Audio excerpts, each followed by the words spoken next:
Desde el estudio José Rafael Ferrari en el Centro de Noticias Televicentro, para Honduras y el mundo presentamos el foro líder de la televisión en Honduras. Frente a frente con Renato Álvarez. Frente a frente presenta el tema del día.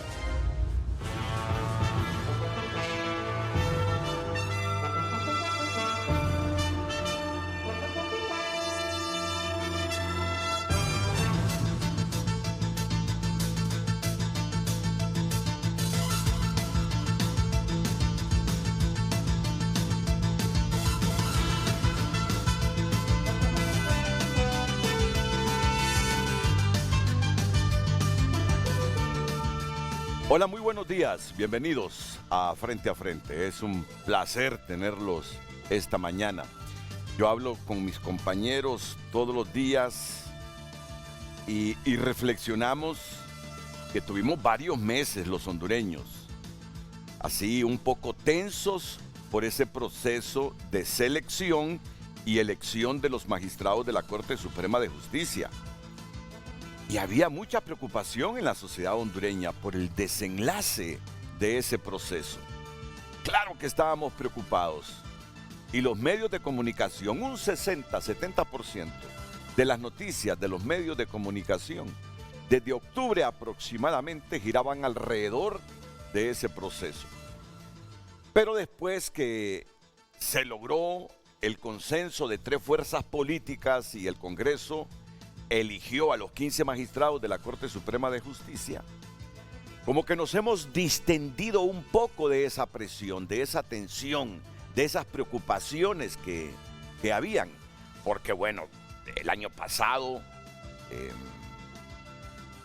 es que había análisis, habían elucubraciones, en el sentido de que esta elección podría tener un desenlace no adecuado para la democracia de Honduras. Pero al final, miren ustedes, con todo y las imperfecciones, el malestar de algunos grupos que los hay, unos creen que aquí simplemente 3 partidos se repartieron el pastel de la Corte Suprema de Justicia, pero al final nuestra Constitución dice que es el Congreso el que elige a los magistrados. Y el Congreso está conformado por representantes que salen electos en procesos electorales a través de partidos políticos. Entonces estamos claros que muy difícilmente podemos desvincular la política y el partidismo de la elección de los magistrados de la Corte Suprema de Justicia. Ahora, lo que uno espera es que estos magistrados respondan a los intereses del Estado de Honduras, no de los partidos políticos. No nos queda más que exigir, que esperar, que tener esperanzas, pero además que presionar para que los magistrados, a partir del día que prestaron la promesa de ley, le cumplan al Estado de Honduras, no al partido político que los eligió, o a los diputados que los eligieron. Pues bien, como ya hemos logrado ese objetivo, sin mayores repercusiones o alteraciones de la democracia, aún y cuando hay gente muy insatisfecha, hay gente que habla que fue más de lo mismo, que la justicia seguirá por los rumbos históricos favoreciendo intereses. Hay que respetar esos criterios. Por lo menos el proceso se culminó. El proceso se culminó sin rompimiento constitucional, que era una de las preocupaciones. Y ahora volvemos al tema económico, que la masa salarial, que mucho dinero se gasta en empleados públicos, y en efecto, así es. Son 93,000 millones de lempiras aproximadamente en masa salarial. Pero claro, en esa masa salarial va incluido todo el dinero que se invierte en el pago de salarios de los maestros, de todos los empleados de la administración pública, más un poquito más de 50,000 millones en el pago de la deuda pública interna y externa. Miren que casi todo lo que recauda el país, francamente, casi todo lo que recauda Honduras, se va en esas 2 áreas. El pago de la deuda y en la masa salarial. Y queda poco para inversión pública. Debería el gobierno hacer un sacrificio, esto lo venimos diciendo desde hace tiempo, pero años, décadas escucho yo, con la masa salarial, reducir la masa salarial.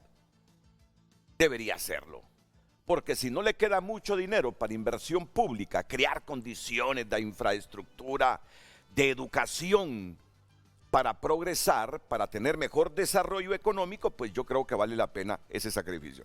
Pues hemos vuelto a hablar de los temas recurrentes, de los temas estructurales, cómo mejorar la economía, cómo generar empleo y todos esos temas que usted ve y lee en los medios impresos, digitales y escucha a través de los noticieros televisivos y radiofónicos.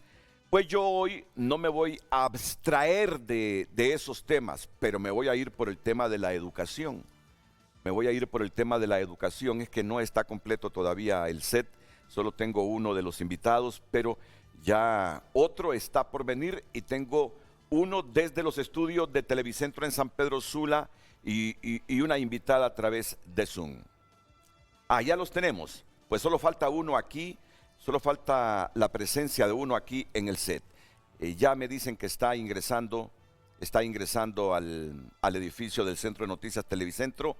Veo a la doctora Rutilia Calderón en este momento, exsecretaria de Educación y ex vicerrectora académica de la Universidad Nacional Autónoma de Honduras. Saludos, doctora Calderón. También veo al exsecretario de Educación, Marlon Escoto. Aquí tengo ya a don Carlos Licona, que es dirigente magisterial del Colegio de Profesores de Educación Media. Bienvenido, profesor. Y don Carlos Avillón, el gerente de la Federación de Instituciones Educativas Privadas de Honduras, que es el que está por ingresar. Yo no sé cuántos hondureños han escuchado hablar de las escuelas y colegios gueto. ¿Cuántos han escuchado hablar de este concepto? De las escuelas y colegios gueto. Para comenzar, según el diccionario de la Real Academia, ¿qué es un gueto? Es un barrio en que vivían o eran obligados a vivir los judíos en algunas ciudades de Italia, Polonia y otros países centroeuropeos. Pero además, tenemos otro concepto de gueto según la Real Academia, zona o barrio habitado por personas que tienen un mismo origen o condición y viven aisladas y marginadas por motivos raciales o culturales. Ese es el concepto que manejamos aquí. Cuando decimos el término gueto, nos referimos a eso, a marginalidad, a pobreza, a decadencia, a inseguridad, a todo eso, a todo lo malo. Zona o barrio habitado por personas que tienen un mismo origen o condición y viven aisladas y marginadas por motivos raciales o culturales. Pues bien, como lo hace cualquier periodista que todos los días aprende y que quiere mejorar, porque eso hacen los periodistas en cualquier rincón del mundo para mejorar, todos los días leen, aunque sea novelas, muchacho, decía Ventura Ramos. Tuvimos el privilegio de recibir una clase con Ventura Ramos. Aunque sea hola, muchachos, pero lean. Aunque sea vanidades. ¿Recuerdan ustedes esa revista que en los 60, 70? Bueno, todos la leíamos. Sobre todo los rurales, que no teníamos bibliotecas, no existía el internet, no había energía eléctrica en nuestros pueblos, no teníamos entretenimiento más que las canicas, que el fútbol, que los trompos y jueguitos así. Pero teníamos casi nulo acceso a los libros. Pues entonces en las clases Ventura Ramos decía periodistas que están en formación o periodistas ya formados. Porque habían en nuestras clases periodistas ya formados, lean, lean, lean. Y la frase que nunca se me olvida, aunque sea esas revistas sociales, pero lean. Así es que con esas indicaciones de hace unos 30 años aproximadamente del profesor Ventura Ramos, siempre hay que levantarse tempranito para leer, o acostarse un poco tarde para leer, o alternar las transmisiones de fútbol con la lectura, con los libros. me encuentro con este concepto de cuando la escuela se convierte en un gueto y América Latina tiene las primarias más segregadas del mundo. Para que entendamos esto tengo que leer unos 3 parrafitos, así que les pido por favor y con todo respeto que me toleren esta lectura de 3 párrafos para que comprendan el tema de hoy. 8 de los 10 países con mayores índices de aislamiento escolar están en la región. Cuba y República Dominicana son los únicos con cifras similares o inferiores a la media de la OCDE. América Latina, este es un trabajo de investigación hecho por el diario El País de España, un influyente diario. América Latina es la región del mundo con mayores tasas de segregación escolar por ingresos entre los estudiantes de primaria. Es decir, es muy poco frecuente la mezcla de niños ricos y pobres en las aulas. Fíjense bien en este concepto. América Latina es la región del mundo con mayores tasas de segregación escolar por ingresos entre los estudiantes de primaria. Es decir, es muy poco frecuente la mezcla de niños ricos y pobres en las aulas.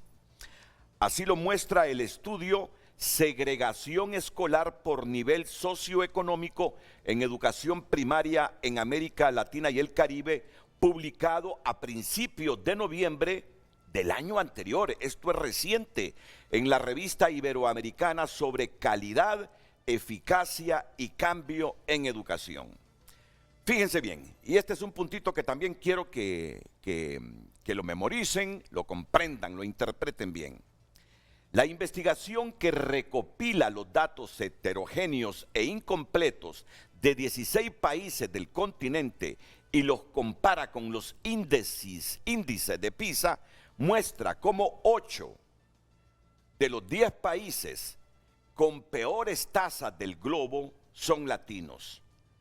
Panamá, Perú, El Salvador, Honduras, Colombia y Guatemala lideran la lista.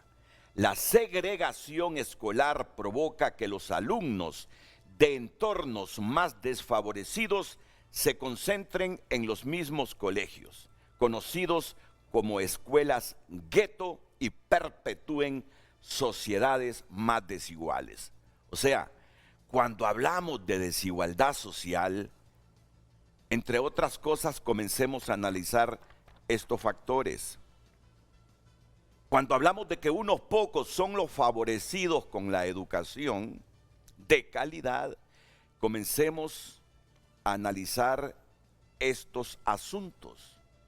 Porque solo teniendo un buen diagnóstico de las cosas es como podemos empezar a planificar para revertir esos problemas estructurales y las escuelas gueto en que se han convertido nuestras instituciones de educación educativa públicas, valga la redundancia, nuestras instituciones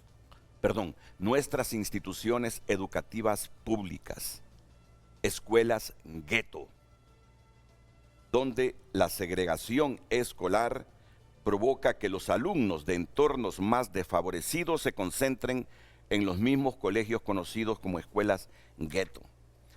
Allá por las 3 de mayo usted solo va a encontrar alumnos de las mismas condiciones económicas, con ingresos bajísimos, con pobreza, viviendo muchas veces con menos de $1.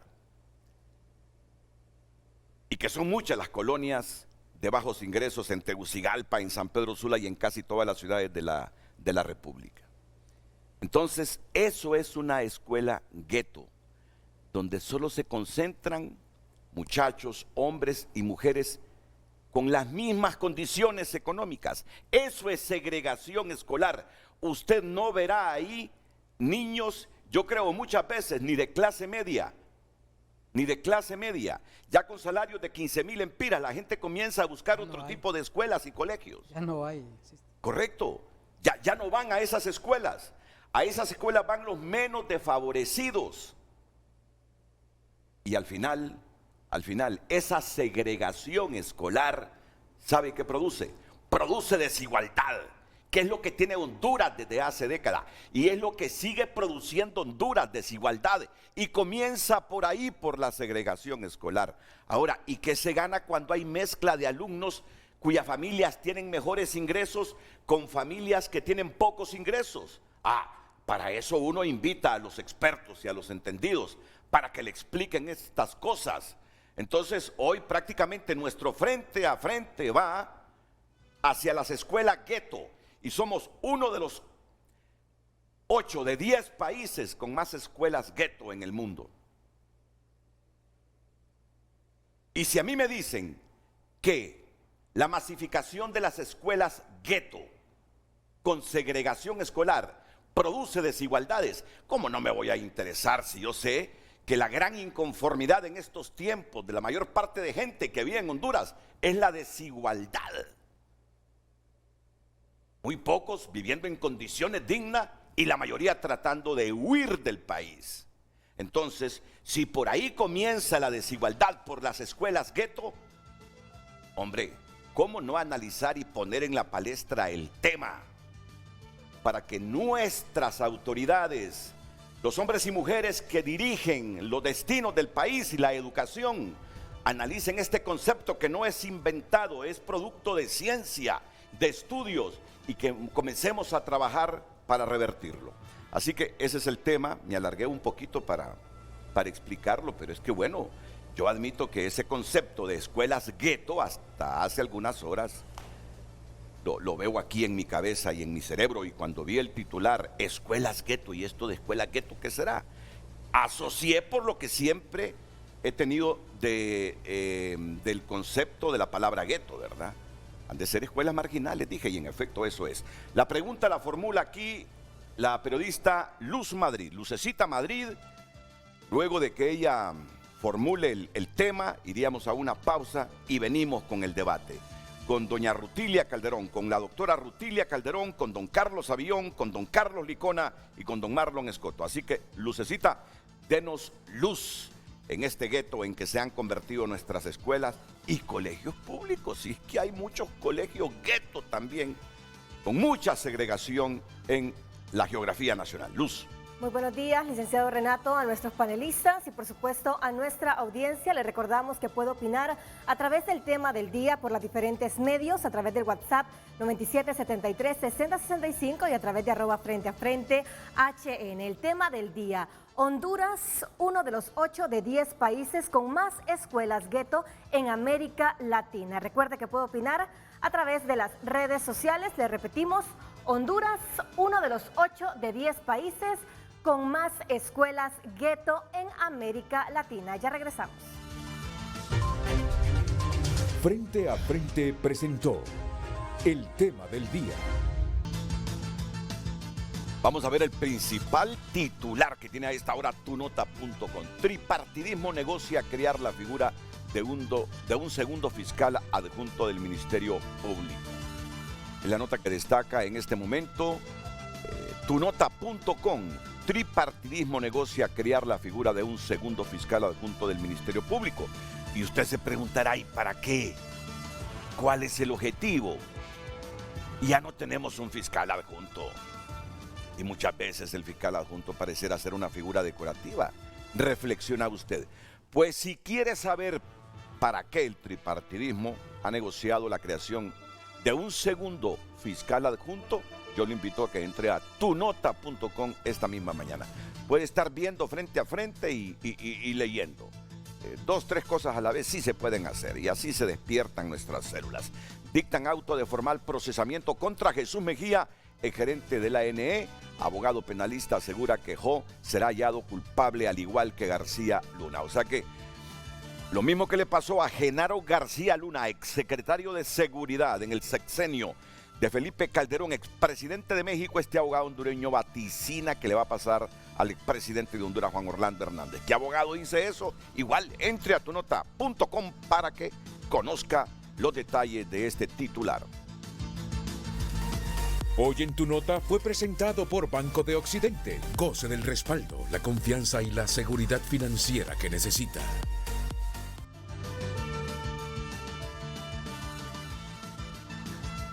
Honduras, uno de los 8 de 10 países con más escuelas gueto en América Latina. Ya está aquí con nosotros el doctor Carlos Savión, gerente de la Federación de Instituciones Educativas Privadas de Honduras. Le doy la bienvenida. Como yo sé el denso congestionamiento que había, sí. Lo entiendo porque llegó un poquito tarde el programa. Desde que salí de mi casa, sí, justo frente a la Fuerza Aérea, ya había cola. Correcto, yo me tardé 1 hora y yo que vivo cerca del edificio del Centro de Noticias Televicentro. Solo permítanme unos cuantos minutos a mis panelistas porque en este momento haré conexión con el periodista José Miguel Barahona Álvarez, que se encuentra en la capital del Reino de España, Madrid, donde hay mucha emoción por el tremendo y espectacular triunfo del Real Madrid ayer en Liverpool 5-2 frente a este equipo legendario de Europa. Pero el periodista Barahona Álvarez está ahí cubriendo la visita de la presidenta Xiomara Castro, que hace unas horas hace unos minutos se ha reunido con el rey Felipe VI. También se ha reunido con el presidente del gobierno de España, Pedro Sánchez. Así que de inmediato esta conexión con José Miguel Barahona Álvarez. Buenos días. Muchas gracias, licenciado Renato Álvarez, sus panelistas y a toda la audiencia del Foro Líder de Honduras. Esta mañana acá en España, la presidenta hondureña Xiomara Castro tuvo varias reuniones, una agenda bastante apretada. Es una tarde fría en Madrid, dando una pequeña muestra de las condiciones climatológicas que van a prevalecer durante el próximo jueves y viernes. Pero eso no fue obstáculo para que hoy la mandataria Castro se reuniera primero en el Palacio de la Moncloa, sede del gobierno español, con el presidente Pedro Sánchez, con quien conversó sobre varios aspectos y se concretaron algunos acuerdos de cooperación bilateral entre ambas naciones que ya habíamos mencionado en las emisiones anteriores de Frente a Frente y los noticieros de la Corporación Televicentro, desde el préstamo de $70 millones para la construcción de 3 hospitales en zonas pobres del país como Salamao Lancho, Ocotepeque, Santa Bárbara, y la remodelación de 2 en Ciguatepeque y Roatán. En segundo lugar, también el préstamo de aproximadamente 90 millones, 35 que va a financiar el gobierno español y 55 el Banco Interamericano de Desarrollo para el desarrollo del sector del corredor seco. Tras concluir esta reunión con el presidente del gobierno español, Pedro Sánchez, nos trasladamos directamente al Palacio de la Zarzuela, donde se abrió las puertas al Ejecutivo hondureño para que la presidenta Xiomara Castro también tuviera un encuentro con el rey Felipe VI en su sede principal. Se fue bastante escueto el tiempo que estuvimos en esa zona, fueron menos de 5 minutos, ella iba a tener un almuerzo privado, estuvo acompañada del canciller de la República, Eduardo Enrique Reina, con el secretario privado de la presidencia, Héctor Manuel Zelaya Castro, entre otros. No fue mucho, como ya lo he manifestado, estos 2 encuentros fueron protocolarios. Lo importante aquí es que se concretaron estos convenios de cooperación, pero en la mañana, antes de estos 2 encuentros de la mandataria con las dos autoridades españolas, el canciller Eduardo Enrique Reina se reunió con su homólogo español, José Manuel Álvarez, con quien firmó otro convenio de cooperación que beneficia a todos aquellos becarios, voluntarios españoles vinculados a la cooperación española, así como sus familiares, para regularles su estadía en el país. Antes era de 90 días, ahora podrán permanecer aquí por más tiempo.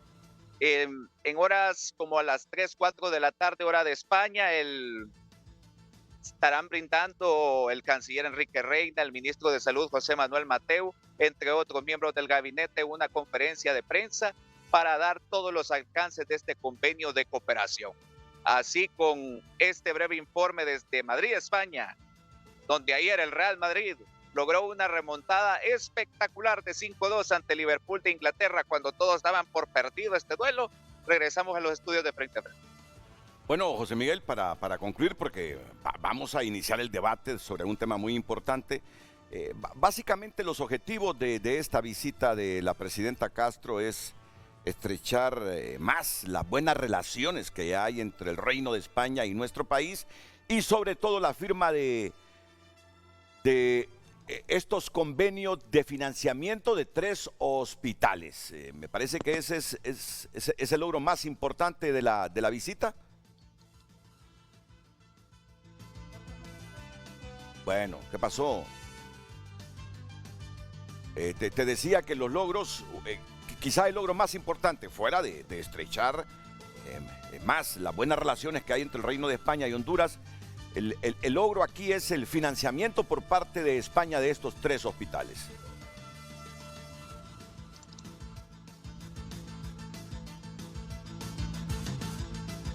Bueno, hemos perdido la conexión o el audio con José Miguel Barahona Álvarez, pero ya pueden ver ustedes. Bueno, adelante, José Miguel. No sé si me escuchaste la pregunta. No.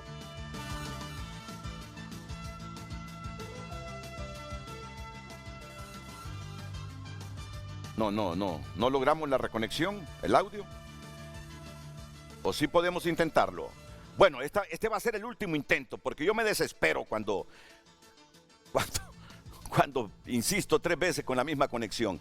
Te decía que el financiamiento logrado para la construcción de estos hospitales es el logro más importante, fuera de estrechar más las relaciones entre Honduras y España. Adelante, José Miguel.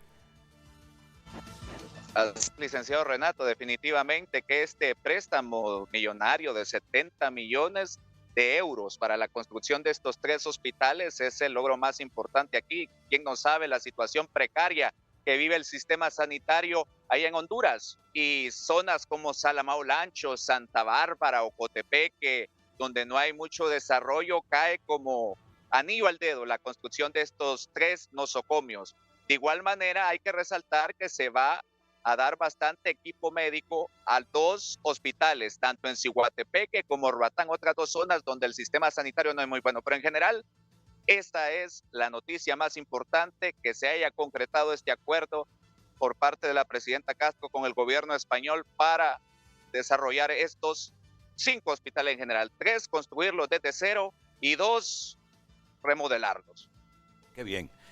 Y está bien que nos ayuden con equipo también, porque miren, el gran gasto no es tanto la construcción de un edificio y de un hospital, sino mantener el hospital, mantenerlo bien dotado con toda clase de equipos, laboratorios y el recurso humano, enfermeras, radiólogos, médicos, y tendrá que aumentar el presupuesto de salud pública ya con estos 3 hospitales. Pero qué bien que se invierta en la salud y qué bien que estas 3 regiones del país muy pronto tengan estos 3 hospitales. Así que muchas gracias, José Miguel. José Miguel estará informando para todas las emisiones noticiosas de Televicentro. Seguro que en unos instantes lo verán en el noticiero TSI, en el transcurso del día, lo verán en la noche en TN5 Estelar. De nuevo, gracias a José Miguel Barahona Álvarez desde Madrid, España.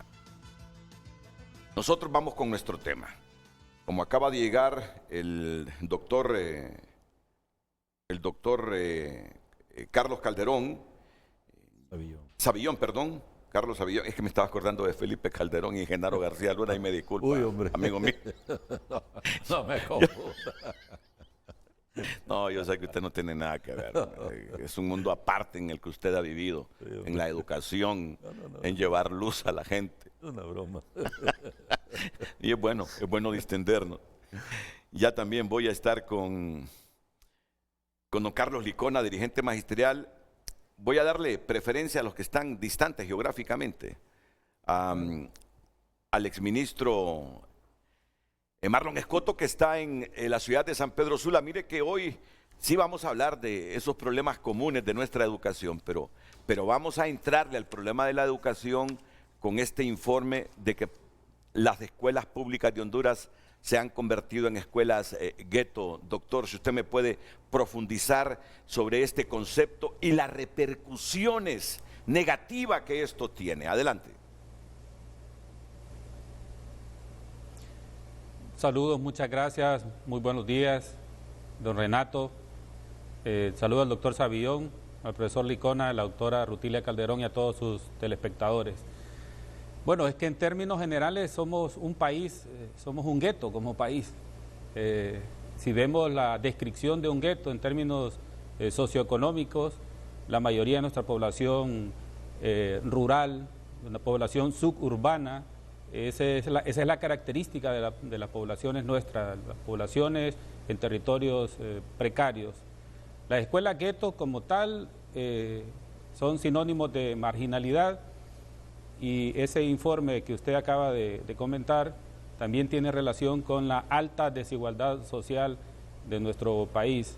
85-15 nuestra relación de desigualdad es muy similar a la oferta pública y la oferta privada en educación. Es decir, el 85% de nuestra población escolar asiste a las escuelas públicas y un 15% asisten a los centros educativos privados.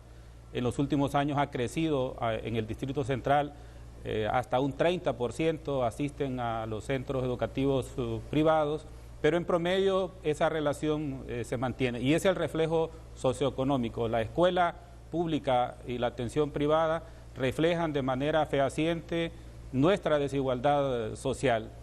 Ahora, ¿qué hacer?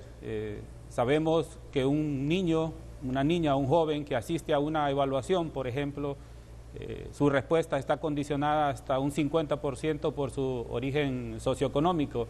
Eso significa que nuestros modelos de evaluación y de acompañamiento no siempre son los más justos, los más cercanos a una realidad, porque el solo hecho de pertenecer a un sector social o a una condición socioeconómica ya predispone la baja respuesta de nuestras poblaciones escolares, principalmente a los que van a las escuelas públicas. Y podemos ver cómo está estratificado esta condición socioeconómica del origen de nuestros escolares. De cada 3 escolares, 1 proviene de familias en extrema pobreza. Eso significa familias que viven con menos de $3 al día, donde el tema educativo es importante, pero no es preponderante. Lo más importante para las familias es la alimentación, un techo, salud y educación.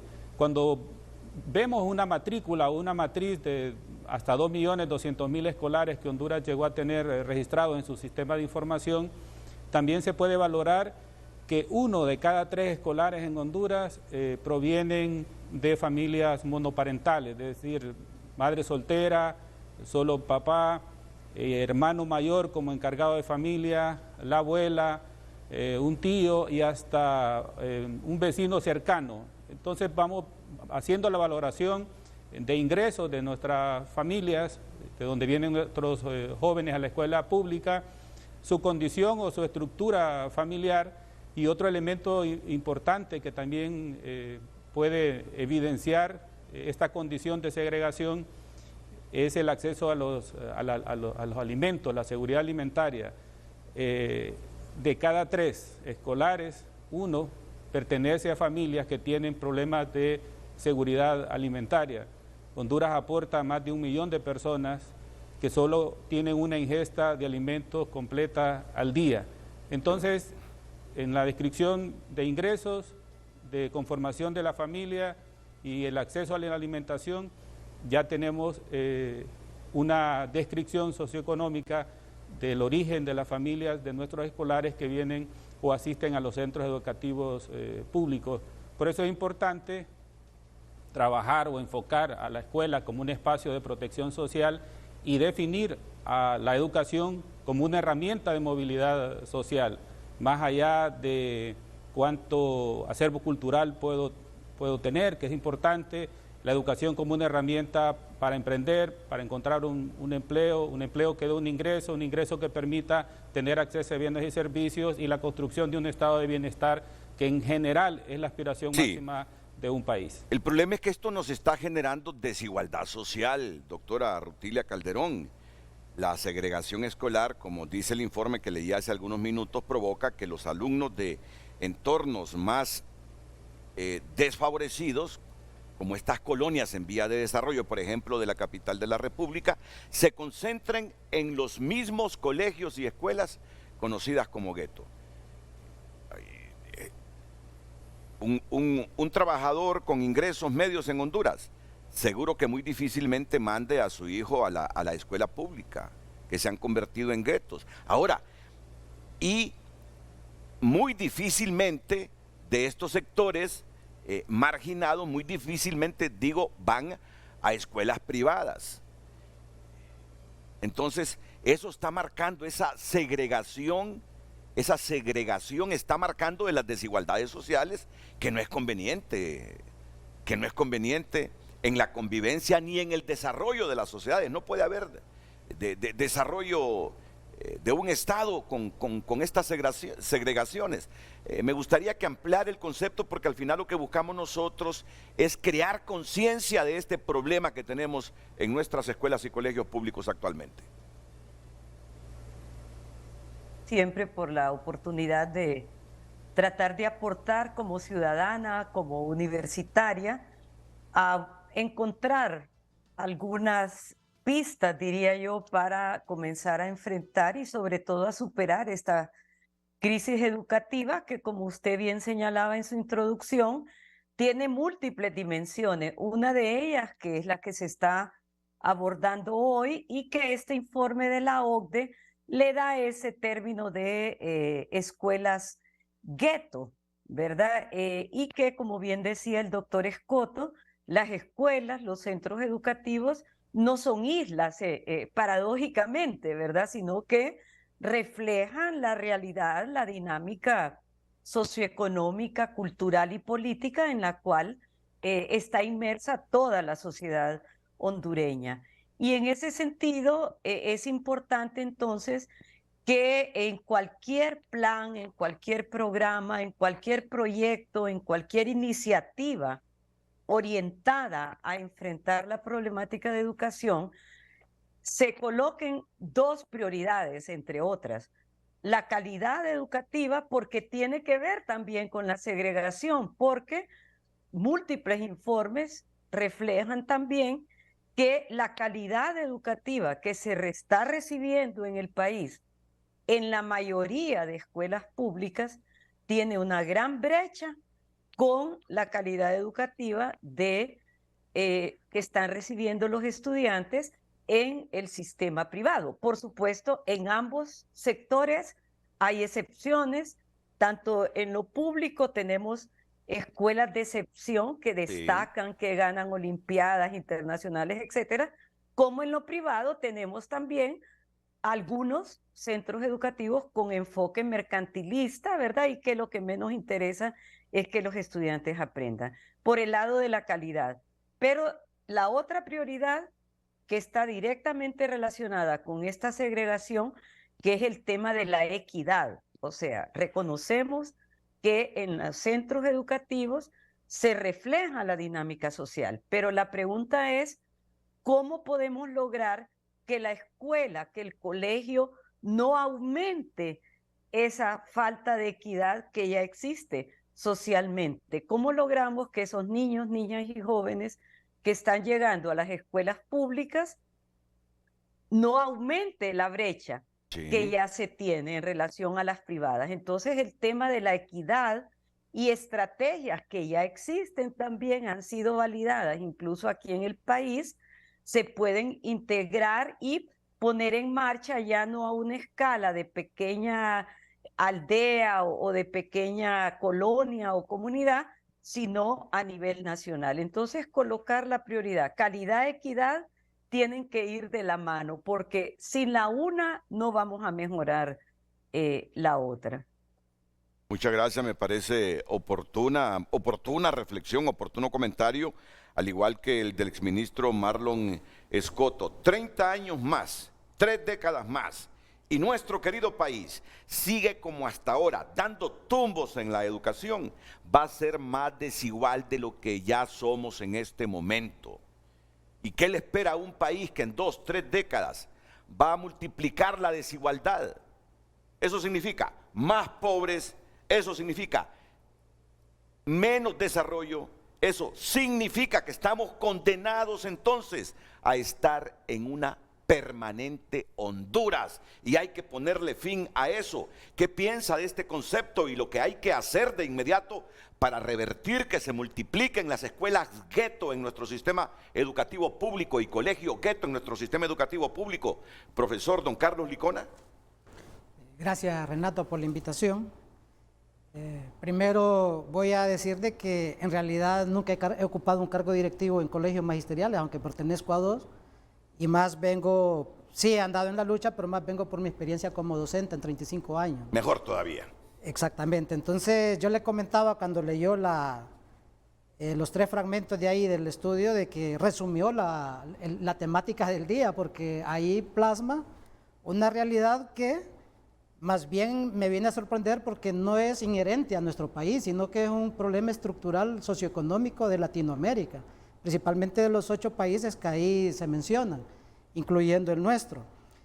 Definitivamente que esa desigualdad es real, no se puede desconocer, lo cual repercute en muchos factores, en muchas situaciones, en el avance de los estudiantes que ahora generalmente lo que hacen es decidir por irse a trabajar en vez de seguir estudiando, ¿no? Ese es en lo que se refleja. Y ahí están las cifras. 1.2, 1.3 millones de gente que no se matriculó. Es correcto, sí. Es un dato real. Irreversible, irrevertible. Cuando comentamos entre los colegas nos preguntamos dónde están los estudiantes, porque se reflejan bajas matrículas en muchos de los centros educativos. Y si bien es cierto que la cuarentena incidió para que hubiera reducción en la matrícula nacional, se aumentó el año pasado y obviamente se aumentó la deserción escolar, pero en este año 2023, donde ya está casi normalizado el sistema educativo y la movilidad dentro del país, sigue baja la matrícula, todavía no se alcanzan, apenas se superan los 2.2 millones, dejando un faltante ahí de más del medio millón de alumnos que faltan por matricularse. ¿Dónde están? Entonces, esto definitivamente que repercute en el desarrollo y crecimiento de los estudiantes desde que están en la escuela, luego avanzan al colegio una menor cantidad y muy pocos que van a la universidad. Tal y como lo planteaba la doctora Calderón, hay alumnos de los centros públicos que egresan, yo he tenido muchos de ellos, que son médicos, abogados, ingenieros.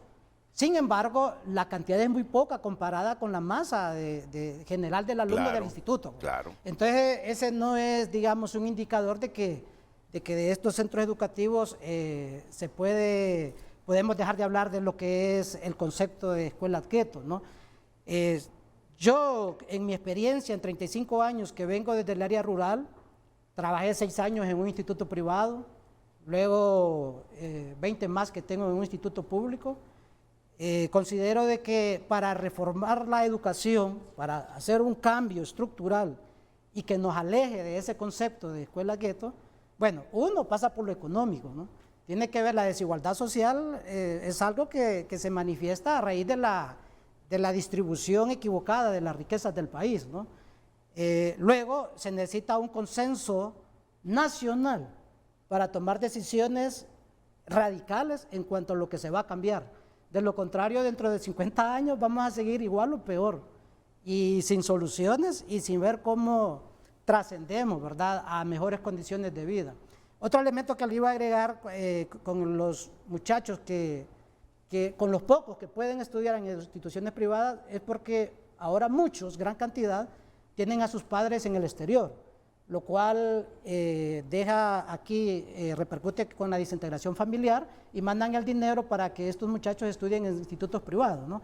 Claro, pero ellos siguen sumergidos porque el concepto no solamente se aplica a zonas marginales, también depende, y ahí mismo lo plantea, a la calidad que se le da.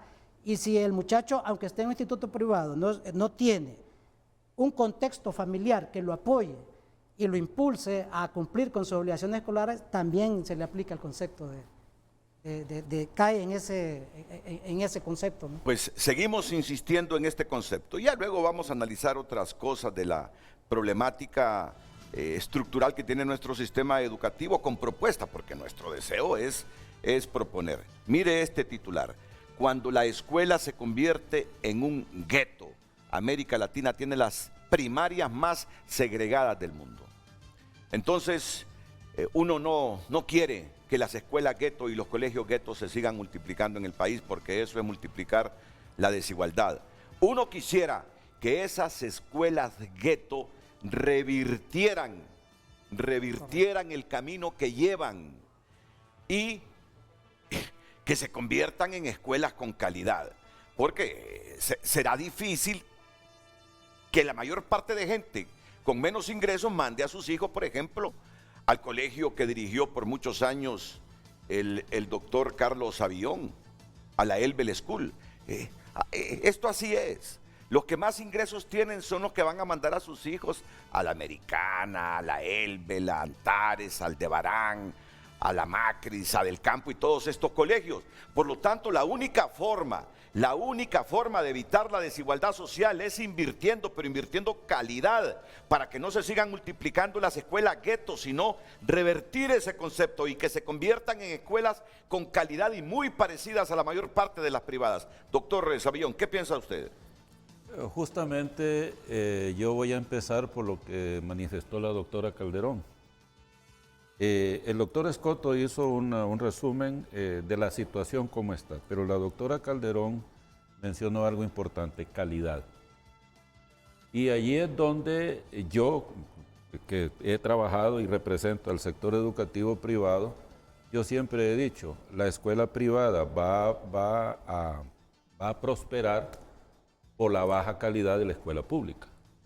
O dicho de otra manera, y aquí le he tomado prestado esta frase a Mario Alas, exalumno y que es el de la Observatorio de la Educación de la Universidad Pedagógica, que él ha producido este concepto de la pedagogía de la mediocridad.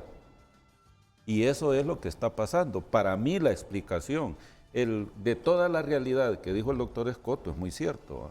Pero ¿por qué razón? Y yo se lo puedo decir con conocimiento de causa, que aún mucha gente de bajos recursos, aseadoras, vigilantes, motoristas, ponen sus hijos en escuelas privadas.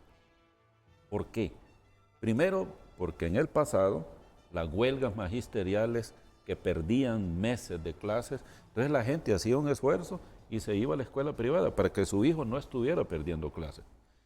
Volvían las clases en la pública, ya regresaban los alumnos allí. Ahorita el otro elemento que contribuye es el elemento de la inseguridad. La inseguridad está produciendo también que alumnos o familias hacen un esfuerzo por sacar a su hijo o hija de ese ambiente y llevarlo a otro centro educativo. Pero básicamente el problema está en la calidad, en la baja calidad del servicio educativo. Y eso, lamentablemente, las autoridades educativas nos lo están imponiendo los centros educativos privados también, porque aquella pedagogía de la mediocridad que ha imperado y que sigue imperando en la escuela pública nos las quieren imponer también en el sector privado. Entonces, todo lo que dijo el doctor Calderón, la doctora Calderón, el doctor Escoto y lo que dice el compañero Licona es muy cierto, pero yo me voy más al por qué. ¿Por qué razón? Yo vengo de una escuela rural. Mi primera escuela fue una escuelita de 2 docentes, era bidocente, con 42 alumnos. Allí yo hice primero y segundo grado, en un área rural, en un caserío. Después fui a otra escuela pública en otra aldea. Y allí no había diferencia, ricos y pobres, todos íbamos a la misma escuela. Y todos ricos y pobres fuimos al mismo colegio en Trinidad. Y de tal manera entonces pues que... Pero ¿qué pasaba en aquel momento? La escuela privada allá en mi pueblo, ni soñarse de que iba a haber una escuela. ¿Por qué? Porque las escuelas públicas eran buenas y el colegio era muy bueno. El Instituto Juan Lindo era de lo mejor que había. Entonces, y no había diferencia. Entonces, ¿qué es lo que marca la diferencia? ¿Qué es lo que está reproduciendo las escuelas gueto? La baja calidad que se le da a la educación en algunas escuelas. Y ahí es donde el Estado tiene que apostarle a la calidad. Por ejemplo, la pandemia nos hizo perder 2 años al inicio porque estuvimos encerrados. Yo creí que el año pasado íbamos a regresar a recuperar esos 2 años perdidos. Todos creímos eso. Y no pasó. Más bien, reproduciendo lo mismo y haciendo las cosas mucho más fáciles todavía para los estudiantes, con 2 recuperaciones, con 2 retrasadas. Ahora, mire la tragedia que estamos viviendo ahorita. Hemos comenzado el año lectivo con pie izquierdo. Hasta este lunes, anteayer, empezaron clases en muchos colegios y escuelas públicas. ¿Por qué? Cuando la ley dice que debieron haber empezado el 1 de febrero. ¿Pero por qué lo hicieron? Porque había que darle segunda recuperación a los alumnos aplazados en la primera recuperación que se les hizo en noviembre. Se eliminó la escuela de vacaciones. Entonces, ¿quiénes están siendo sacrificados? Los que pasaron su año lectivo el año pasado completito han seguido de vacaciones porque había que recuperar a los 65,000 aplazados que habían, afectando a casi 2 millones que habían aprobado su año. Eso es pedagogía de la mediocridad. Y eso es lo que está provocando el surgimiento de estas escuelas gueto. Las escuelas gueto. Ahora, yo sé que mucha gente se pregunta, y aunque esté escuchando y usted dio casi directamente la respuesta, lo mismo que todos nuestros panelistas, los que han intervenido hasta el momento, algunos se siguen preguntando, ¿cuál es el problema que los alumnos de entornos más pobres, de entornos más desfavorecidos, se concentren en las mismas escuelas y colegios gueto? Yo sé que hay gente en Honduras que se pregunta, ¿cuál es el problema? Que los menos desfavorecidos, no, que los más desfavorecidos se concentren en este tipo de escuelas y colegios. Si se lo está preguntando que cuál es el problema, mis invitados se lo van a responder después de la pausa comercial. Repito la pregunta que muchos están haciendo. ¿Cuál es el problema? Que los más desfavorecidos, es decir, los más pobres, se concentren en las mismas escuelas y colegios. Yo le anticipo algo. ¡Claro que es un problema! ¿Cuál es el problema? Nuestros expertos se lo van a explicar más adelante.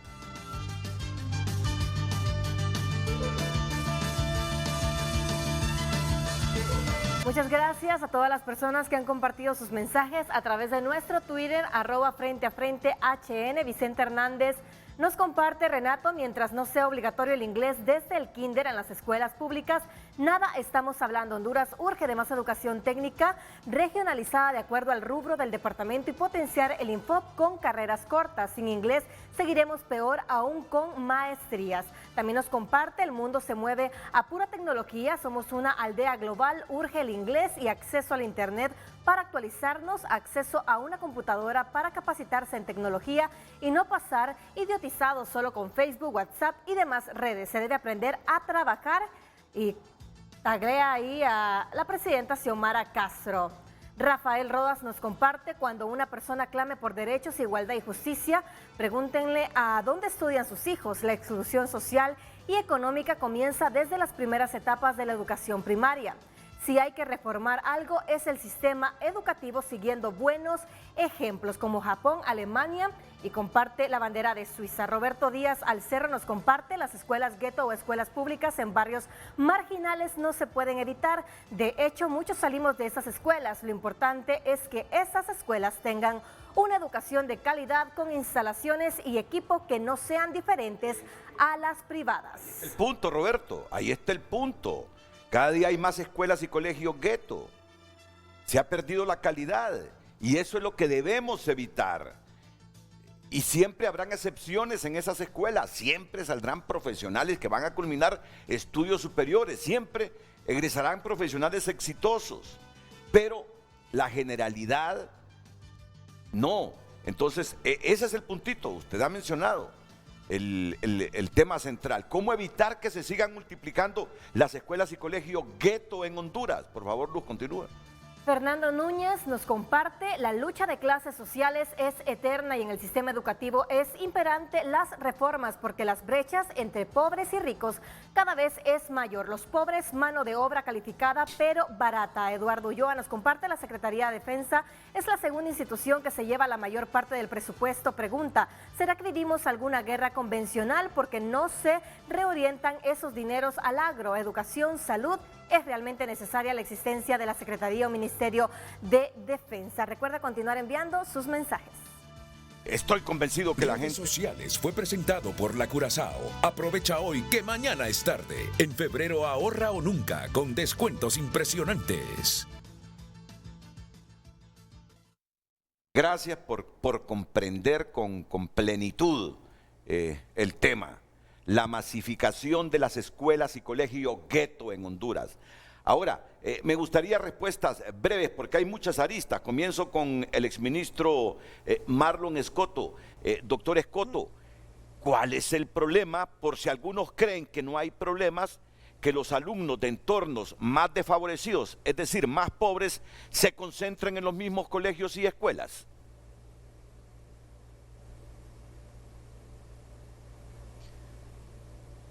Bueno, es importante señalar que también existe segregación positiva, ¿no? En este caso estamos viendo gueto como una forma de segregación negativa, que también puede convertirse en una oportunidad al tener claramente identificado el problema para hacer intervenciones e inversiones. ¿Cuál es el problema de asistir a estos centros educativos? Que se recicla la desigualdad, se recicla la pobreza. Escolares que tienen condiciones socioeconómicas similares tienen problemas similares, y esta idea del aprendizaje colectivo se reduce debido a las pocas posibilidades de interactuar en un aula de escolares cuyas familias tienen una pequeña biblioteca, familias que tengan recursos audiovisuales o familias que tienen cierto nivel educativo de dedicación para acompañar la formación de su hijo. Esas son las desventajas que se tiene de asistir a un centro educativo en iguales condiciones y que no existe un disruptor o no existe buen acompañamiento por los encargados del aula. Entonces, esta idea de interactuar en un aula con personas diversas que tienen que aportar en la relación interpersonal, que tienen que aportar con una habilidad artística, deportiva distinta, eso es lo que se pierde cuando se recicla en un gueto los desiguales. Yo recuerdo una anécdota rápida. Cuando yo estudié en la Universidad Católica en Chile, tenía un amigo haitiano y un amigo boliviano en un programa regional, y yo les decía, ¿y qué hacemos los 3 países más pobres del mundo siendo amigos?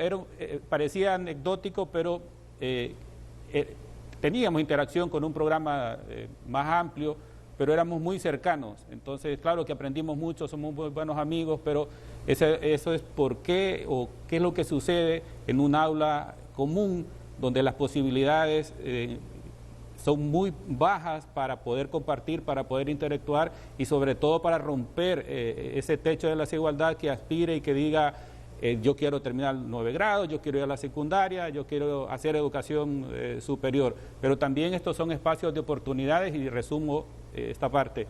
Las redes educativas que Honduras tiene son espacios para combatir la desigualdad, son espacios para generar de alguna manera mejorar estos entornos. Las redes educativas donde tiene un centro sede que puede colocar elementos que no tienen las escuelas cercanas, principalmente las escuelas rurales. Ahí hay un elemento que Honduras podría trabajar, más de 2.000 redes educativas para todo el sistema educativo que ya está contemplado y que son espacios que se pueden aprovechar.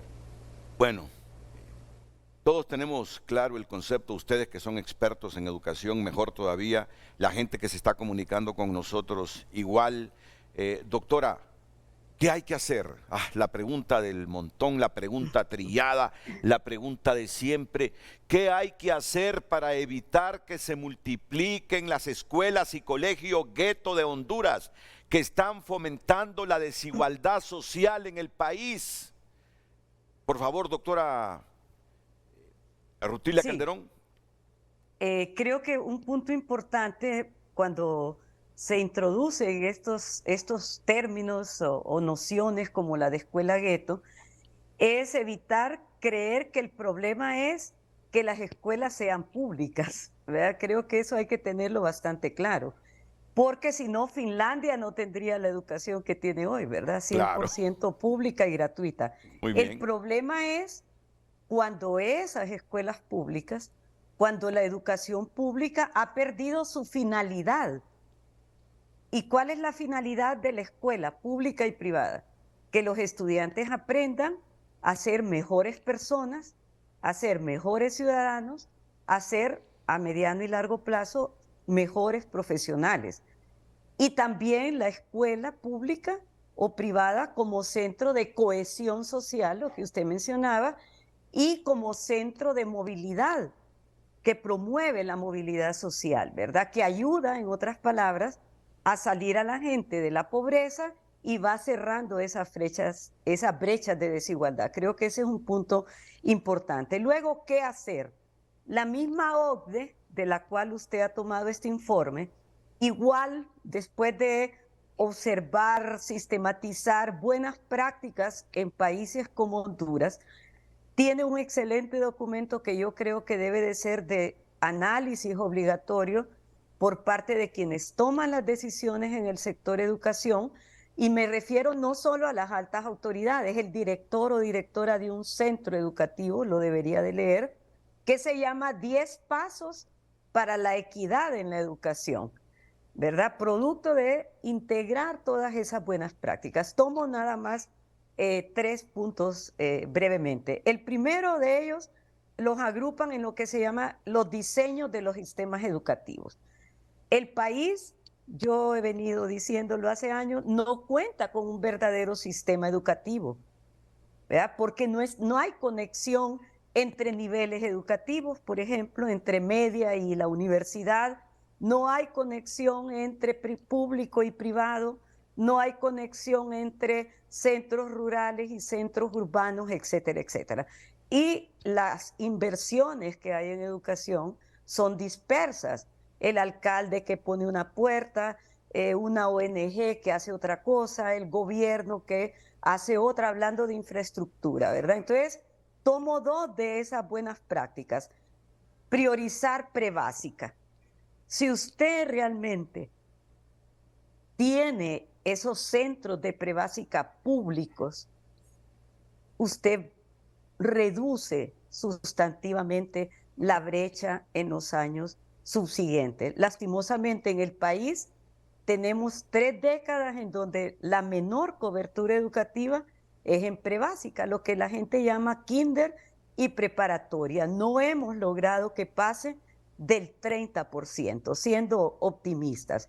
Y lo otro es, parece mentira, el hábito de la lectura.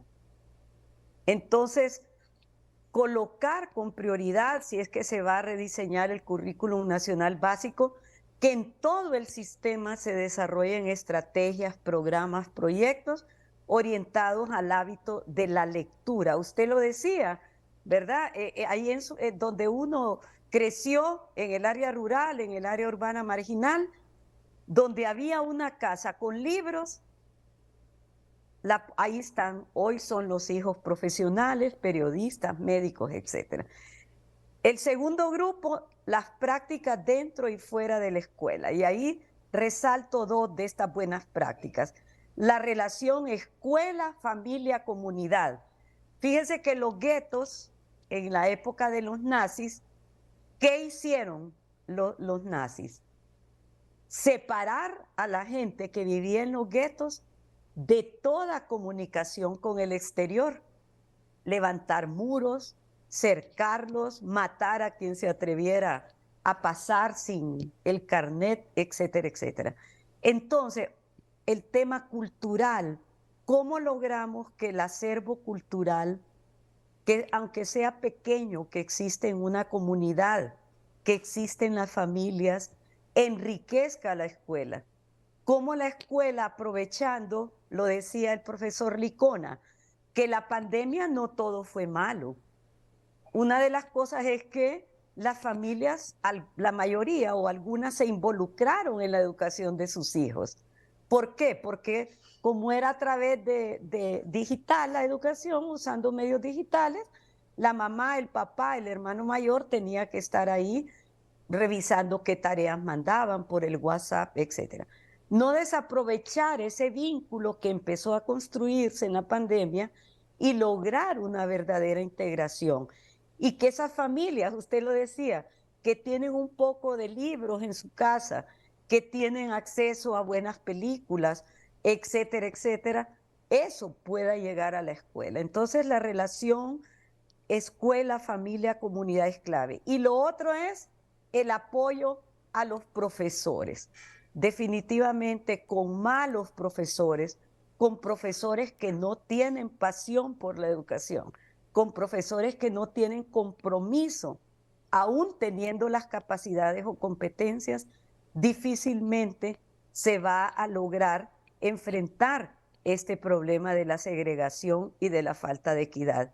Y el tercer grupo de buenas prácticas es cómo se asignan los recursos, a dónde se dirige el escaso recurso que queda disponible después de pagar sueldos y salarios, y cómo logramos también que ese montón de recursos dispersos que hay para educación se orienten realmente a objetivos comunes. Yo siempre repito que en el 2017 la Coordinación General de Gobierno revisó todos los planes operativos anuales de todas las instituciones del Estado para el año 2018 y se identificaron 16.000 millones de lempiras que estaban asignados a educación, pero que no eran de la Secretaría de Educación. Eso significa duplicidad de acciones, mal uso de los recursos. Entonces, una revisión realmente seria, detallada, profunda del presupuesto asignado a educación, no solo en la Secretaría, sino en otras, Sí. Y asignarlo a las prioridades de calidad y equidad, posiblemente van a marcar un camino para comenzar a superar esta segregación y esta falta de equidad. Y ojalá, en nuestras y ojalá que encontremos ese camino. Ojalá que encontremos ese camino. Porque si no, doctor Carlos Avillón, profesor don Carlos Licona, con esto que tenemos ahora mismo, con esta desigualdad vista ahí en nuestras escuelas y colegios públicos, y no voy a demeritar ningún trabajo, ningún oficio, no es mi intención porque los necesitamos a todos. No voy a demeritar absolutamente nada, no se me interprete así, pero solo vamos a seguir produciendo cobradores de buses, conductores de buses, cortadores de café, taxistas, inmigrantes. Si esto sigue como va, ahora, no sé si los asesores cubanos nos van a resolver el asunto o van a revertir la educación de Honduras.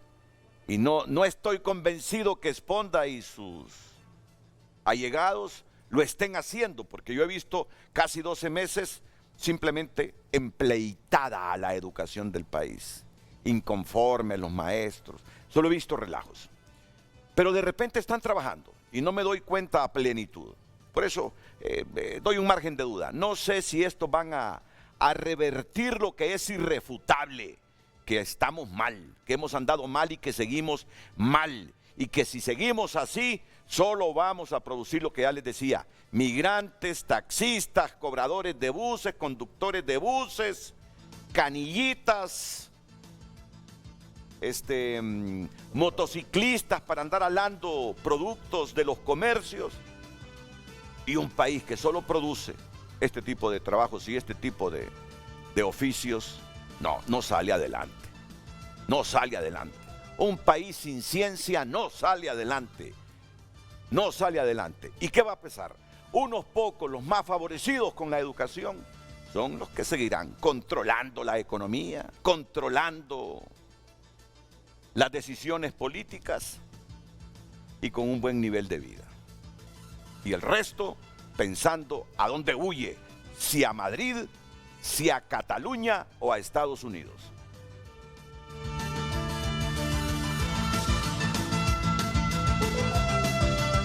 Bueno, miren que el tema llama la atención.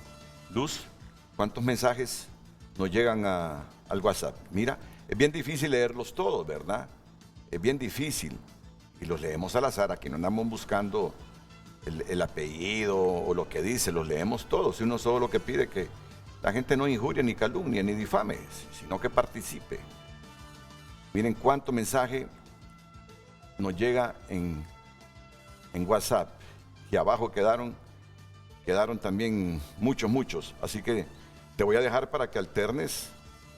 Estamos en WhatsApp, en Twitter y en qué otro lugar puede la gente... Estamos en WhatsApp, Twitter, en Facebook también la gente puede opinar, puede enviar su mensaje. Recuerde que el número es el 9773-6065 para que lo pueda guardar en su teléfono móvil y tenerlo a la mano para que pueda opinar de los temas más importantes del país. Vamos a darle prioridad en este momento a los mensajes en Twitter. Son muchos los mensajes que hemos recibido @AndyTC001 nos comparte: puros fracasos en educación están en ese foro. Rutilia, pésima gestión en la UNA, y Escoto ni se diga el desastre que dejó en educación, y cómo olvidar los conflictos de la UNA, así de atrasados estamos. Miguel Paz Barahona nos comparte: tenemos años de ser un país desigual y años de ser una sociedad discriminatoria. Esto se ha venido dando históricamente y hoy estamos peor. Por eso los altos mandos del poder no se preocupan por mejorar el sistema educativo si sus hijos están en las mejores escuelas privadas del país. Manuel Reyes nos comparte: ese exministro da la orden de pasar a todo niño de grado sin saber leer. Pena da saber que gente de esa calaña llegan a dar. Mi opinión, dice Héctor Villeda, nos comparte: lastimosamente la educación es uno de los temas menos importantes que tenían en la agenda el gobierno actual. Recuerda continuar enviando su mensaje a través de @FrenteAFrente_HN. Redes sociales fue presentado por La Curazao. Aprovecha hoy que mañana es tarde. En febrero ahorra o nunca con descuentos impresionantes. Me dicen que se va a comunicar el ministro Daniel Esponda, que por cierto lo invitamos ayer. Lo invitamos. Ayer nuestro productor, don Carlos Andino, le dije, invítelo. Lo invitó y que no podía. Pero bueno, quiere participar, y ¿cómo le vamos a negar la palabra al ministro? Pero lo mejor es que hubiese estado aquí. Hubiera estado aquí porque se están multiplicando las escuelas gueto, ministro. Buenos días, Renato. No, buenos días. Ya está conectado el ministro. Ya está conectado. Ya lo miré. Solo permítame unos segunditos, ministro Daniel Esponda. Ya está conectado vía Zoom. Me agarró de sorpresa porque yo pensaba que estaba por la vía telefónica. ¿Cómo revertir esto, doctor Sabión? Apostándole a la calidad. Como dije al inicio, si la escuela pública da un buen servicio, un aprendizaje de calidad, si la escuela pública responde a las necesidades e intereses de la comunidad, de los padres de familia, si la escuela pública surte esa necesidad que tiene la población de educarse, el padre de familia va a enviar a su hijo a la escuela o al colegio público. Es simple eso. Entonces, ahí es donde el gobierno tiene que ponerle mucha atención a lo que yo he propuesto. Debemos tener una mesa redonda o una mesa por la educación, donde participen todititos los sectores. Aquí no se debe quedar nadie por fuera, porque todos tenemos que aportar. Es una obligación, pero a la vez es un derecho. La educación no debe estar exclusivamente en manos de los maestros. La educación tiene que estar en manos de toda la sociedad, porque la sociedad es la que tiene que decidir qué tipo de escuela quiere, qué tipo de ciudadanos queremos formar, qué tipo de sociedad queremos construir.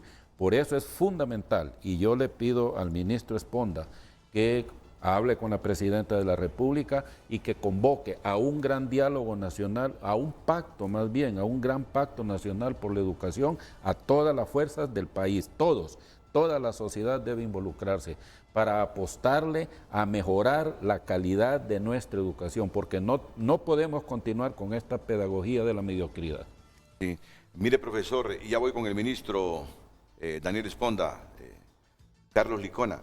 Me decía una profesora amiga mía de escuela pública: mira, Renato, yo me jubilé mejor y antes de tiempo, me dice. Ya uno en ciertas escuelas conceptualizadas como guetos ya no puede trabajar, ahí no hay respeto. Ahí el cipotío de 6, 7, 8 años trata de hija de la gran P a la maestra. Ya verás la queja que le voy a poner a mi papá, y mi papá hace esto, mi papá hace lo otro. Decir, mire, la situación es escalofriante como para que ese consenso que dice el doctor Carlos Sabión lo internalice en este momento el ministro y nos ponga a todos a trabajar en función de tener una educación que revierta el montón de escuelas y colegios públicos que se han convertido en guetos. ¿Cuál es su experiencia en este tipo de escuelas o colegios? Es real la experiencia que usted plantea. Antes quiero hacer connotar en 3 situaciones. La primera es que los centros educativos de la educación pública generalmente quedan en las zonas marginales. Y esas zonas marginales ya sabemos que están llenas por por mareros, por delincuentes, por personas que no trabajan, porque son las personas excluidas que no encuentran fuentes de trabajo. O sea, la mayoría es porque no encuentran una fuente de trabajo, ¿no? Eso es una parte. Lo segundo es sobre la calidad educativa. El concepto, hablamos mucho de calidad educativa, pero eso es bien amplio. Entonces, tal y como yo iría más allá, se necesita mucho trabajo para consensuar los diferentes sectores y buscar salidas para mejorar esa calidad educativa, porque generalmente se culpa al maestro, pero el maestro enseña lo que aprendió en la universidad. Entonces, en la universidad los que dan clases enseñan lo que ellos aprendieron, donde se formaron ellos mismos ahí, ¿verdad? Bueno, esas dos cosas. La tercera es que el día lunes, por ejemplo, para darle un ejemplo más práctico, visitamos un municipio de aquí, cercano a Tegucigalpa, un equipo para ir a impartir un taller de matemáticas la próxima semana. Y porque el exministro de Educación, Marlon Escoto, mencionó las redes escolares, ¿no? Y entonces, si bien es cierto, esas existen, pero solo en nombre, en concepto. Pues ya en aplicabilidad es mentira que tienen las condiciones. Entonces resulta que la escuela que visitamos para ir a impartir el taller no presenta las condiciones al tener un laboratorio de computación. Y traigo para el ejemplo para que veamos en la parte práctica qué hizo el profesor distrital. Fue a pedir auxilio al centro privado, que ellos sí cuentan con condiciones óptimas.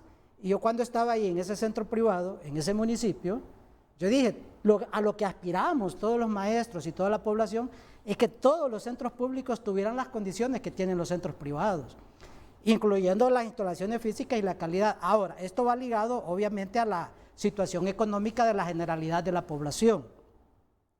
Yo, en descargo del secretario de Educación, Daniel Esponda, e incluso de los anteriores, considero a través de mi experiencia que comencé a laborar en educación en 1988, de que todas las políticas educativas que se han tomado hasta ahora no han tenido continuidad ninguna.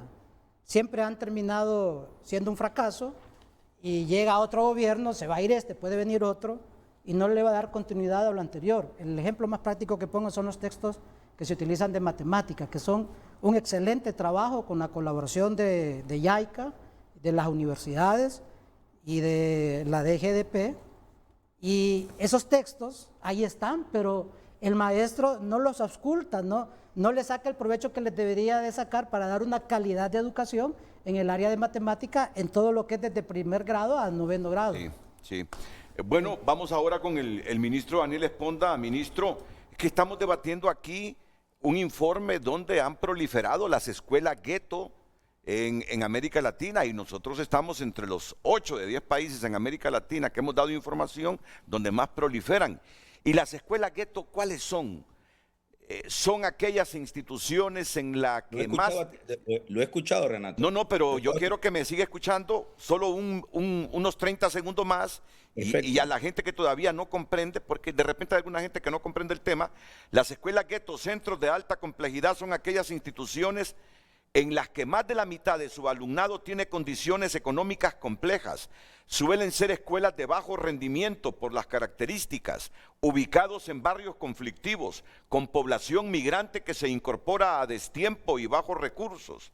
El profesorado está pendiente de apagar otros fuegos, más allá de que saquen mejores o peores notas, cuenta la experta. A muchos les preocupa, por ejemplo, que sus chicos no pasen hambre. Por eso es común que los planes de estudio ni siquiera se concluyan. Esas son las escuelas gueto que están proliferando en nuestro país y que nos preocupa porque multiplican la desigualdad, consecuentemente la pobreza. Ministro Esponda. Bien, miren, en primer lugar creo que el concepto lo podríamos discutir mucho. Y como bien lo dijo usted al inicio del programa, fue algo que usted leyó anoche. Creo yo que aquí no estamos discutiendo el origen del problema del sistema educativo. El origen del problema educativo en todas las sociedades que plantea esta autora, que usted el día de hoy ha hecho algunas referencias, obedece a la pobreza y a la exclusión. Mire, yo al profesor Carlos Héctor Savión lo quiero muchísimo, fue mi profesor. Gracias al esfuerzo de la mamá, es que hoy está él ahí sentado, es decir, a esfuerzos extraordinarios. Le doy el caso del profesor Escoto. Él está ahí porque su mamá también hizo enormes esfuerzos y tuvo la dicha que el estado de Honduras tenía un internado agrícola donde él pudo estudiar. Es decir, que la inversión en educación, más las becas que nos pudimos ganar, los que hemos estudiado con becas, que el caso de los dos lo conozco, desconozco el caso de la doctora Rutilia, fuimos beneficiarios de asistencia social del gobierno o de cooperación externa. Ese elemento permitió, más el esfuerzo de nuestras madres, permitió que hoy seamos los profesionales que somos el día de hoy. Ahora, la exclusión, usted aquí en Tegucigalpa puede ver los guetos perfectamente. Si usted baja de la zona de la Vía Olímpica al Boulevard Morazán, comience a ver a su mano izquierda cuando va bajando esa cuesta, lo que va a ver es un enorme muro que divide a la gente que vive en Lomas del Guijarro a la gente que vive ahí en la Sabana Grande y en las otras colonias que están a la par. Es más, en las Lomas creo que no hay ni escuela siquiera. Está solo la Americana. Y al otro lado hay una infinidad de escuelas. Ahora, el tema, ¿qué es lo que ocurre, Renato? Cuando no hay una inversión suficiente, pero sobre todo esa inversión no es suficiente porque hay pobreza. Nosotros, el gobierno de la presidenta Xiomara ha recibido este pueblo con más del 70% de la población en pobreza y más del 30% en extrema pobreza. Y a esa realidad es la que nos enfrentamos. Y yo comparto lo que plantea Licona. Mira, en realidad en Honduras han ocurrido muchísimas cosas y yo creo que en eso debemos de hacer referencia, porque estamos discutiendo lo que ha ocurrido en 30 años de modelo neoliberal que han empobrecido a nuestra gente. Y le doy un ejemplo concreto. Creo yo que todo lo que estamos compartiendo este foro venimos del área rural, sobre todo el profesor Escoto, que ha sido un agricultor, y el profesor Sabión, que nos contaba en los salones de clase cómo a él le tocaba ir a hacer tareas de maíz para poder hacer junto a su mamá el dinero suficiente para que lo enviaran a estudiar a la cabecera departamental. Hoy es más barato comprar una cebolla holandesa en Honduras que comprar las cebollas que se producen aquí en la montaña de Azacualpa, por darle un ejemplo. Eso hace que nuestros campesinos todos los días se empobrezcan más y que las familias tengan menos dinero para acompañar el proceso de formación de los estudiantes. Pero ahora bien, hay algunas decisiones que se han tomado en estos 30 años de modelo neoliberal que han empobrecido terriblemente a nuestro país. Y le daba ese ejemplo de la cebolla porque eso es gracias a los tratados de libre comercio que han venido a desmantelar nuestra producción agraria. Ahora bien, nosotros debemos de recordar que, por ejemplo, en la administración del presidente Porfirio Lobo, en la cual el ministro Escoto, el señor Escoto fue ministro de Educación, eliminó la matrícula gratis, que era el financiamiento de nuestras escuelas. Se encargó de desprestigiar, y se lo digo con todo respeto, de desprestigiar a nuestros compañeros docentes. Además, creo que Carlos Licona fue uno de los suspendidos en ese periodo de gobierno del presidente Lobo. El costo más alto que hemos pagado para derrotar o pretender derrotar a la resistencia que éramos en aquel momento es haber desprestigiado a los docentes. Miren, los profesores y las profesoras hacen enormes esfuerzos para garantizar un montón de cosas que no son sus responsabilidades, como la alimentación escolar, que también habían suspendido la alimentación escolar y la presidenta Xiomara lo que ha hecho es retornarla. Pero ahora bien, Renato, hay puntos de fondo en el tema educativo. Nosotros en el plan de refundación tenemos dos objetivos fundamentales. Número uno es que nuestra sociedad entienda que el sistema educativo y que el sistema educativo se convierta en la estrategia del desarrollo humano de nuestra población, que eso comprende el acervo cultural, las destrezas técnicas, las relaciones sociales, construir democracia, de lo que están hablando los panelistas que están acá. Pero además de eso, ninguno ha planteado que el sistema educativo se debe convertir en la estrategia del crecimiento económico del país, que eso es lo que nosotros estamos haciendo en el plan, convirtiendo a la Secretaría de Educación o al sistema educativo en la estrategia del crecimiento económico del país. Le doy un ejemplo. Siendo ministro el doctor Escoto, nos impusieron unos bachilleratos totalmente terribles, pero terribles, que lo único que están formando es para el desempleo. Y hoy por hoy ese es el problema más grave que tiene el sistema. No solo es la exclusión, es que estamos educando para el desempleo. En esas caravanas también se van profesionales. La caravana que nosotros vemos es la caravana que va a pie, pero todos los días muchachos formados en el sistema público y privado, del cual muchos se sienten orgullosos, se suben todos los días en aviones y se van. Que ojo, ese recurso humano que los papás pagan a través del sistema privado es uno de los más caros del país.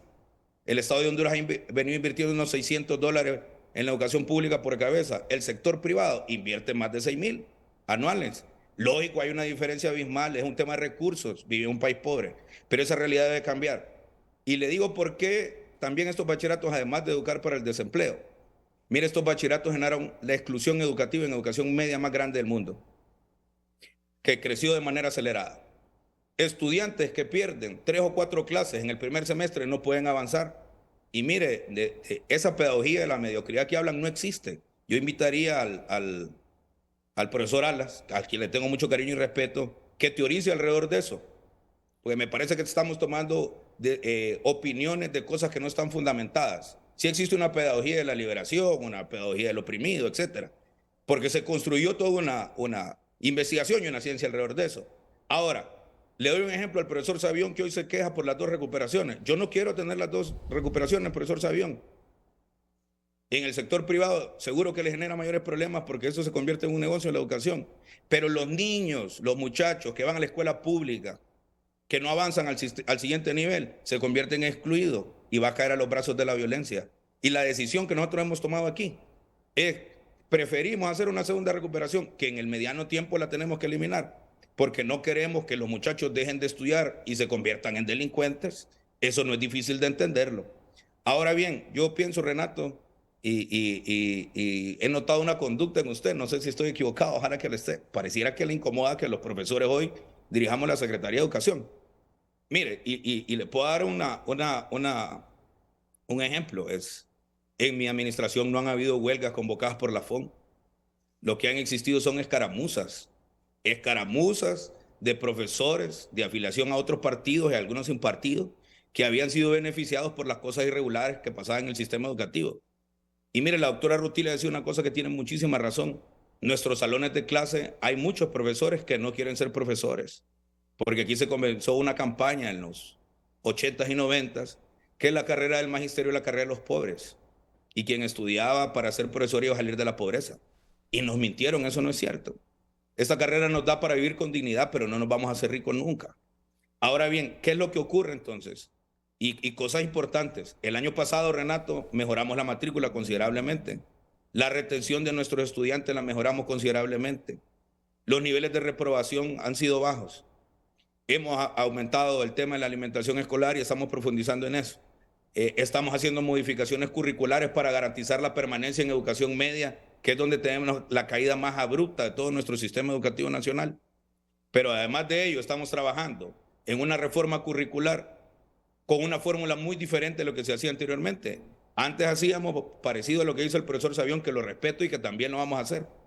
Pero esta es la primera, el plan de refundación es la primera reforma curricular que le estamos preguntando a los niños y a las niñas que quieren aprender, que le estamos preguntando a los profesores cómo lo van a enseñar. Y además de eso hemos dividido el país en regiones educativas. En regiones educativas para orientar los bachilleratos a las potencialidades productivas de cada una de esas regiones educativas. Ahora bien, por ahí le decía que me parece que a usted, no sé si le molesta que nosotros estemos aquí y lo entendemos. Ayer Carlos Andino, que es mi amigo, que yo le tengo mucho aprecio, me llamó como eso de la 1 de la tarde. Yo acabo de resolver ahora con el gobierno de Japón en la mañana, mientras usted está en el foro, que por cierto le estaba poniendo atención, que me reparen 42 escuelas. Mire, hoy la prensa tiene una campaña feroz contra la infraestructura escolar. Y le recuerdo nuevamente, voy a la administración Escoto, salí en primera plana, reducción de educación de 349 millones de lempiras. Por ahí tengo el recorte en educación. O sea, un recorte presupuestario en educación en un país, el país de Centroamérica que más escuelas tiene, pero somos el país que más escuelas tiene destruidas. Le voy a dar un dato, Renato, para que se sienta orgulloso de ser hondureño. Ningún país de Centroamérica había reparado 3 escuelas por día en promedio. Eso fue lo que reparamos el año pasado. Este año aspiramos a reparar el doble. Le doy otro dato para que ustedes se sientan orgullosos como hondureños y todos los panelistas y los que nos escuchan. El día viernes lanzamos nuestra primera prueba concepto de matrícula en línea. Y ya tenemos aprobado, tanto en iOS como en Android, la aplicación de la Secretaría de Educación. ¿Para qué? Para que tengamos datos estadísticos en tiempo real, para que sepamos cuántos niños fueron hoy a la escuela, cuántos niños merendaron, cuántos profesores se presentaron a trabajar, si los estudiantes estuvieron las 5 o 6 clases que llevamos en el día y concurrieron a todas y no se saltaron alguna. Somos el primer gobierno en Centroamérica en lanzar una aplicación para teléfono móvil. Es decir, que usted, todos los niños, las niñas, la madre y los padres de familia van a andar a la Secretaría de Educación en el bolsillo. Esas son cosas importantes. Ahora, debemos de tener una cosa muy clara, Renato, y el pueblo hondureño lo debe tener muy claro. Los procesos de transformación en el sistema educativo hondureño o en cualquier sistema educativo en cualquier parte del mundo no se hacen de la noche a la mañana. El desastre que hemos heredado en educación no se construyó en un día. Mire que todos ustedes, todos los que están ahí en el panel, creo, podrían ser mis papás. Y la doctora Rutila podría ser mi mamá. Todos ustedes son hijos del estado de bienestar. Ese estado de bienestar que tenía el Central como punta de lanza, que se sentía orgulloso de sus escuelas agrícolas, lo desmanteló el modelo neoliberal. Hoy nuestras escuelas agrícolas, lo que nosotros recibimos, daban pena. Hoy nosotros hemos construido la Red Nacional de Escuelas Agrícolas. Los niños de nuestra escuela agrícola SICTA en Comayagua descubrieron el año pasado 2 controladores biológicos de la plaga del maíz y del sorgo. Ahora sí hemos de tener una cosa muy clara y comparto plenamente con el profesor Savión. Mire, primero, punto de partida, nosotros hemos alcanzado una gobernabilidad muy importante en el sistema educativo sin represión. El ex ministro Escoto alcanzó gobernabilidad reprimiendo, despidiendo gente injustamente y suspendiendo gente. Nosotros lo hemos hecho con diálogo, conversando y aplicando medidas administrativas que nos han permitido eso. Lógico, en un país donde ha imperado el desorden, venir a aplicar la ley, como yo me siento muy orgulloso de las audiencias públicas que hicimos en los nombramientos de los profesores ahora mismo, sin distinción de partido político. Ahí hay 2 ministros, eso no lo pudieron hacer, nosotros lo hicimos. Ahora bien, ¿qué es lo que debemos de hacer, Renato? Si el profesor Esponda fracasa en la Secretaría de Educación, no soy yo el que va a fracasar, van a ser nuestros niños. Si la presidenta de la República, que va a estar los 4 años, si no nos dan golpe de Estado y que la vamos a defender, fracasa en educación, las políticas del gobierno, quienes van a fracasar son nuestros niños y nuestras niñas. Mire, esta es una sociedad altamente polarizada. Y usted lo decía, y creo que solo hay un consenso, que el sistema educativo no ha dado los resultados necesarios. Es que de eso estamos hablando, en este ministro. proceso. De eso estamos hablando. El programa no se ha hecho aquí para combatirlo a ustedes. No se ha hecho para combatir al gobierno, porque para comenzar, sin duda que no. Entonces usted deje de polarizar. Quien está polarizando es usted. No, ese es el problema cuando un funcionario, en vez de proponer, polariza. Mire, este informe es de noviembre de 2020. Ahora déjeme hablar. Permítame un momento. Ahora déjeme hablar. Permítame un momento. Por favor. No, permítame un segundito. Mire, yo no estoy para polarizar y usted me conoce perfectamente desde que yo era directivo magisterial. Sí, pero aquí estamos para proponer. ahora se me hace difícil reconocerlo. Lo que le quiero decir es mire, que este es un problema. Renatos. Ahora déjeme hablar, por favor. Usted es ministro de Educación, hay que tener cortesía, mire. Por supuesto, Renato. Bueno, entonces déjeme solo exponerle esto. El programa no es contra usted, no es contra el gobierno. Si ustedes tienen 13 meses, si estas escuelas gueto y colegio gueto se han ido estructurando desde hace décadas en el país, ministro, si lo único que queremos es concienciar a la gente de este problema que fomenta la desigualdad para revertir que se multipliquen las escuelas y colegios gueto en Honduras. Si a nosotros nos gustaría que le fuera bien a usted, hombre, que le fuera bien al gobierno de la presidenta Castro. Si estamos aquí para colaborar, para concienciar sobre un problema que no es exclusivo de nosotros. Hay otros 7 países en América Latina que están como nosotros, con ese rumbo de transformar las escuelas que antes daban resultado a nivel público, ahora se han convertido en escuelas gueto. Ya le dije las características. Y lo otro, Renato, y con esto termino, mire, no confundamos, por eso le digo que usted polariza. ¿Cómo va a estar en contra yo de los dirigentes magisteriales que aspiran y se convierten en funcionarios? Siempre y cuando hagan las cosas bien. Ahora, debo reconocer que generalmente cuando llegan dirigentes magisteriales a ser titulares de educación, a los pocos años aparecen con acusaciones en los tribunales de justicia. Deme ejemplos. El exministro que fue presidente del PRICMA, Alejandro Ventura, funcionarios de educación en el IMPREMA que tienen 10, 12 años de estar con cargo. Es lo único que tratamos de decir, porque siempre hay colusión, pero ojalá que usted no. Ojalá que haga las cosas con honestidad y creo que las va a hacer, pero tiene que ser más sensible, escuchar y no estar a la defensiva. No estar a la defensiva. Este no es un problema suyo, es un problema que hemos venido creando desde hace tiempo en Honduras. Pero mire, Renato, yo le voy a decir, yo conozco 2 Renatos. Mire, cuando yo era directivo magisterial, en ese mismo set, me acuerdo una vez confrontando o discutiendo cuando la plataforma, y usted le decía al exministro Hueso, mire, este muchacho es diferente, un muchacho académico, estudioso, esta es la nueva dirigencia.